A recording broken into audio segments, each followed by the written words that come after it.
ইফতারের আজকে পর্বে ডিম আর আলু দিয়ে এত সুন্দর একটা রেসিপি বানিয়ে দেখাবো। ছোট থেকে বড় সবার তো পছন্দ হবেই, বাসায় যদি গেস্টও আসে তাদের সামনেও ইফতারে এই আইটেমটা দিলে খুব ভালো লাগবে।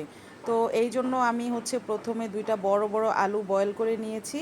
তারপরে আলুগুলো একটু ম্যাশ করে নিয়ে এর মাঝে কাঁচামরিচ কুচি, পেঁয়াজ কুচি, ধনিয়া পাতা কুচি, একটু জিরা গুঁড়া আর একটু লবণ আর একটু আমি বাসায় থাকা চাট মশলা একটু দিয়ে দিলাম, দিয়ে ভালো মতো আলুটা মিশিয়ে নিলাম। তারপরে এই যে বয়েলড এগটাকে এরকম হাফ করে দুইটা এগ কেটে নিলাম, এর মাঝে আমি একটু গোলমরিচ আর একটু লবণ দিয়ে এগটা মিশিয়ে রেখে দিলাম।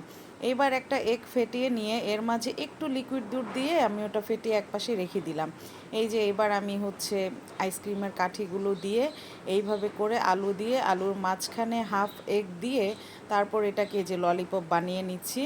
দেখুন কি সুন্দর দেখতে হচ্ছে। এখন এই আরেকটা বানিয়ে দেখালাম।